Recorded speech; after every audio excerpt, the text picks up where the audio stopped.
आज के टॉपिक है बायोग्राफी। बायोग्राफी एक फिगर ऑफ स्पीच है, तो पहले हम इसका ओरिजिन देखते हैं कि ये आया कहाँ से। ये लैटिन वर्ड बायोग्राफिया से आया है और बायो का मतलब तो आप सभी को पता ही होगा कि लाइफ है और ग्राफिया का मतलब है राइटिंग या रिकॉर्डिंग। सो इन दोनों को कॉम्बाइन करें तो रिकॉर्ड ऑफ लाइफ है। बायोग्राफी का मतलब है story of person's life written by someone else.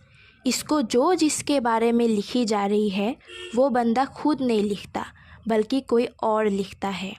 ये एक बंदा भी लिख सकता है और दो या इससे ज़्यादा भी लिख सकता है। और बायोग्राफी नॉन फिक्शनल होते हैं, यानी कि आप इसमें अपना खुद का ख्यालात ऐड नहीं कर सकते। बंदा जैसा है आप उसके बारे में वैसा ही लिखते हैं। It's about a particular man from birth to death. आप किसी खास बंदे के बारे में आप उसमें लिखते हैं, उसके पैदाइश से लेकर उसके मरने तक जितनी भी चीज़ें उन्होंने की है आप उसको लिख सकते हैं, जिसमें एक्सपीरियंसेस है, उसके बिहेवियर, फैमिली के बारे में, career, external surroundings, failure and achievements, यानी इन सब चीज़ों के बारे में आप उसमें लिख सकते हैं। और इसके अलावा भी जितनी चीज़ें उन्होंने अपनी लाइफ में की है वो सब लिख सकते हैं।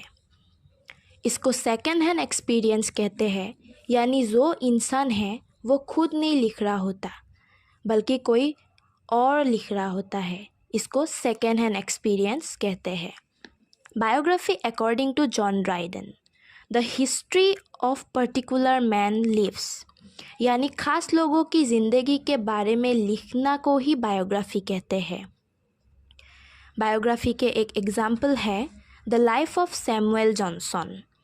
इसको लिखा था जेम्स बॉसवेल ने। इसमें बॉसवेल ने सैमुअल जॉनसन के लाइफ के बारे में लिखा था। बायोग्राफी दो प्रकार के होते हैं, pure biography and impure biography. Pure biography क्या होती है? gives perfect picture of development of both internal and external life, यानी जिसके बारे में आप लिख रहे होते हैं वो जैसा भी है उसमें अच्छाइयाँ भी होंगे और बुराइयाँ भी होंगे।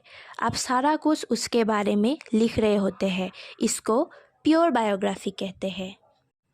इम्प्योर बायोग्राफी क्या होती है? इसमें एविल पार्ट्स को आप हाइड कर देते हो, यानी आप अच्छा लिखते हो उसके बारे में। जो बुरी चीज़ें हैं आप उनको छोड़ देते हो। हम जानते हैं कि इंसान प्योर भी है और इम्प्योर भी है, यानी अच्छाइयाँ भी है और बुराइयाँ भी। प्योर बायोग्राफी में अपने अच्छा और बुरा दोनों पार्ट्स को ही ऐड करने होंगे और इम्प्योर में एविल यानी कि बुरे पार्ट्स को हाइड करने होंगे, सिर्फ अच्छे पार्ट्स के बारे में ही लिखने होंगे। आई होप सो आपको बायोग्राफी समझ आ गई होगी। वीडियो को अच्छी लगे तो लाइक कर दीजिए, शेयर कर दीजिए और मेरे चैनल को सब्सक्राइब कर दीजिए। Thank you.